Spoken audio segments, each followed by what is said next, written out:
I would still recommend beginners to GPU mine and not to ASIC mine, because ASICs are just not very home friendly. Like, they're very expensive to get. Like, currently you can easily pay like $10,000 for an ASIC because of the very high chip price and the very high miner prices right now. So it's a very big risk to take. And then after, it can be hard to resell it depending on which part of the world you're at, because the pricing of these ASICs is extremely dependent on the current Bitcoin price and the mining profitability.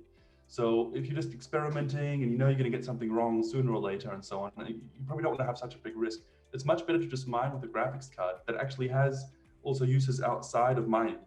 And then you could like buy a card, even if it's overpriced. Like right now, all graphic cards are overpriced. Just buy one. You can maybe mine back, half of what you paid for, and then you can probably still sell it for a profit. It's probably still a good idea right now to do it. That's why no one can buy the cards, because it's so profitable, you guys. But I think it's a nice idea, because it really shows how miners are not like magic machines. They're just computers. And what we're dealing with here, Bitcoin, it's not some kind of magic money-making machine, right? It's just software.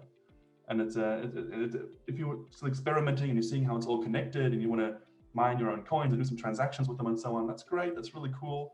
But I don't think it's necessary to take such a huge risk when you're getting into it.